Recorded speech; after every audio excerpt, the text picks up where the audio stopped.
Ladies and gentlemen, welcome to this session. I think many people have met with me before through my school. As I told you earlier, we have a school, Kaze Academy, but we normally call it Anderedia Alkegonia Academy, Kaze.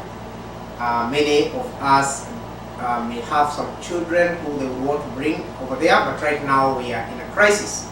I see the school board of governors was unable to manage the school, and so many teachers have left. I'm the only teacher remaining.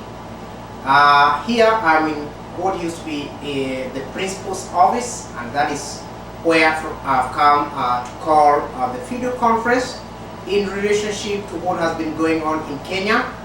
I like my students to be good citizens. I'm training them to be responsible citizens, so that they will not be like the members of my board of governors who are fighting over money, school petty cash, and eventually they didn't pay teachers on time and everybody has left.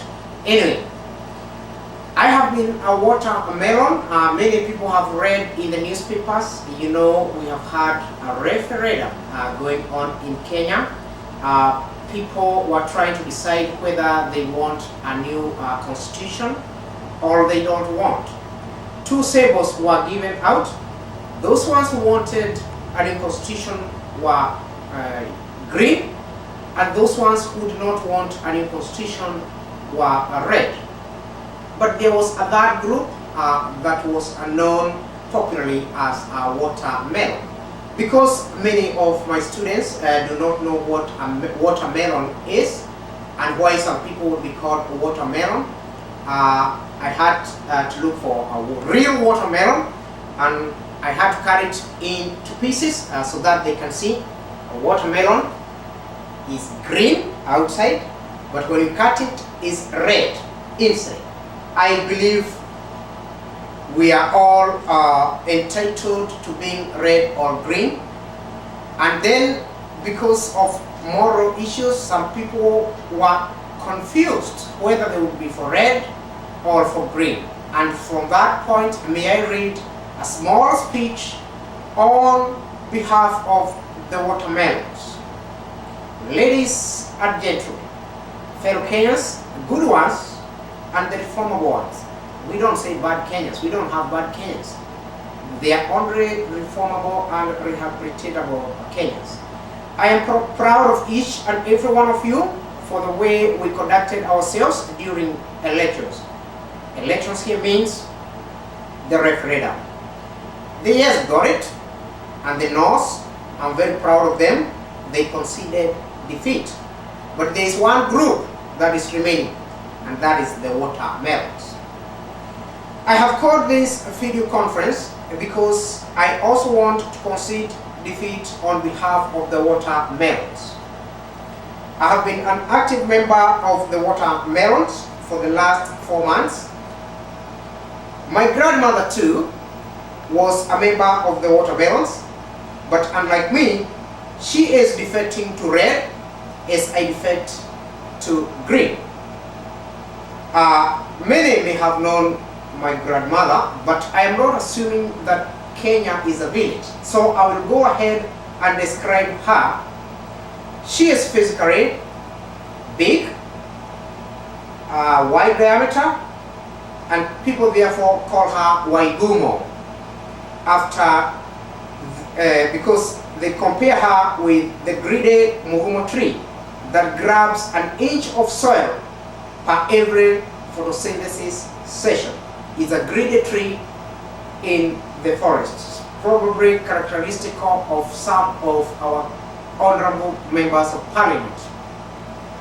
Waigumo, my grandmother, is also a gossiper, but I don't agree with this. But my villagers call her a gossiper because she moves from house to house disseminating and seeking information, probably until the time she will be able to operate a cell phone. People therefore call her Waigi Igeni. She wants to be a visitor in every home, every day, and she wants a cup of tea, but not in vain. She will give you some news, the latest. Waigumo again, therefore, is her name, and she was baptized with hot water in 1933.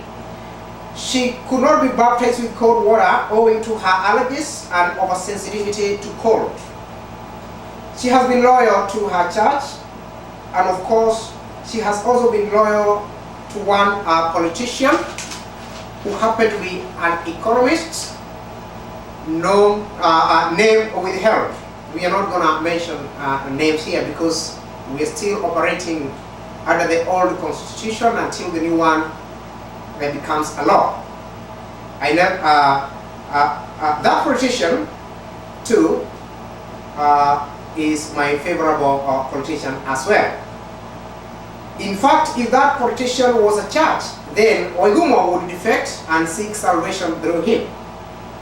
I therefore urge you, honorable members, ladies and gentlemen, fellow Kenyans, to understand Waigumo's watermelonness. On my side though, I don't have a big excuse, but I've been confused because I have a love syndrome.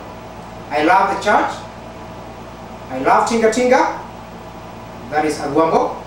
I also love Honorable Ruto, and I also love one politician, the one I mentioned, associated with economics, and of course associated with economy of everything.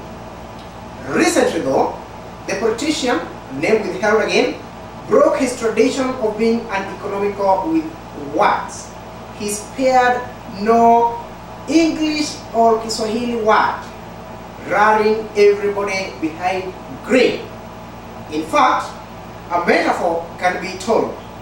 Tinga Tinga, Agwambo, plowed all the land, chewing rocks and uprooting every tree stump, including the big ones, like the infamous or famous, depending with who is describing it, Mugumo tree, to ensure that we have enough land for planting. We wanted everything to be green. The politician's economy was also compromised when he came to choosing the planting method. Remember the biblical broadcasting?